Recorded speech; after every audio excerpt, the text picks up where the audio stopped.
Honorables députés, chers collègues, Monsieur le ministre, permettez-moi d'abord de saluer les grands que j'ai avec vous, Mamadou Mbaye que je vois là-bas, Magaye Fall, et aussi la cadette que j'ai avec vous, Assou Diakhoné, qui s'occupe de Promoville. Monsieur le ministre, avec les programmes que vous gérez, Pumon, Promoville, PUDC, Bourse de sécurité familiale, CMU, vous gérez plus de 1000 milliards, pratiquement le quart du budget du Sénégal. Je ne sais pas d'ailleurs si je dois continuer à vous appeler Monsieur le ministre, ou bien le ministre triple XL, ou bien vice-président du Sénégal. Dites-moi la dénomination bi nga bëgg ma tuddee la loolu. Li may njëkkee mooy les doléances que j'ai reçues hier parce que démb maa ngi woon à Risso, dans la commune de Koul, dans le département de Tivaouane. Ñu may xamal ni sur 107 villages, il y a pratiquement 0 km de route goudronnée et moins de 20 villages électrifiés. Mais aussi foofu ñi nga xam ni ñoo nekk commune de Ndiane Diouf fekk nañ ma fa pour dire la même chose.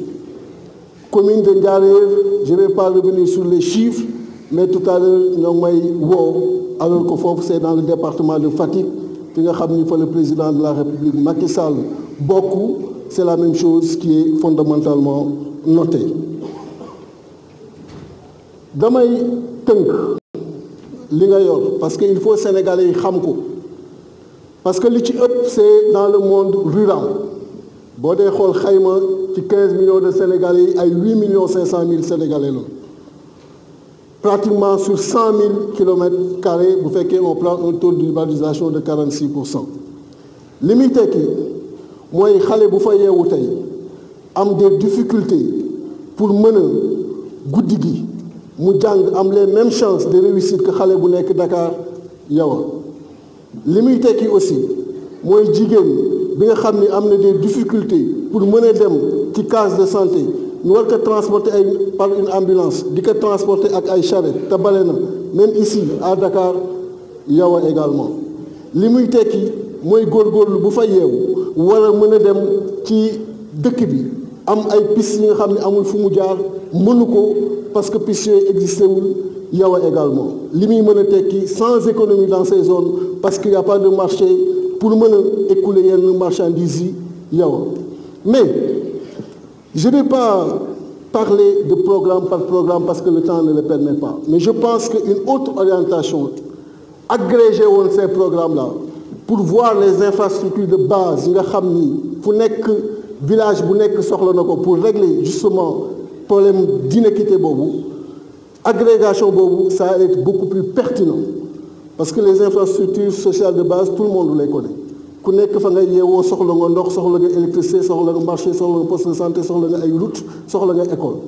xool le nombre de villages qui en disposent aujourd'hui, le nombre de villages qui en manquent, am un programme sur un horizon bien déterminé avec des indicateurs clairs et voir progressivement nan ngeen leen ciy génne. Mais quand vous avancez des chiffres 618 km de route construites, des pistes construites sans pour autant que ça soit vérifiable, c'est un problème. L'exemple du PNIR est là et je pense que ça pouvait servir de base pour voir comment ça a été géré et par des Sénégalais et cet exemple avait donné des résultats sur 1459 villages qui étaient ciblés. Mais aujourd'hui, nous dispersons ces programmes, ça pose un problème pour un suivi et de régler les problèmes tels que les populations dans Kharifo. Alors que sur un rayon de 5 km, on pouvait dire que ces villages pouvaient se partager tel poste de santé, pouvaient se partager telle école, pouvaient se partager tel marché et voir pour le reste l'électricité et l'eau, en faire un horizon pour que nous donnions un accès universel. Monsieur le ministre, je pense que l'accès universel à l'eau et à l'électricité, voilà tout le projet dans un gouvernement. On doit faire un round sur ça et les régler. Parce que nous avons un minimum de réhabilité n'importe quel Sénégalais, à qui disposer. Et je pense qu'avec le ministre triple XL que nous avons, le vice-président, ce sont des problèmes qui seront réglés, espérant que Dewen Bodé Yofi, d'abord le nombre de villages dans cette situation. Je vous remercie. Je vous remercie.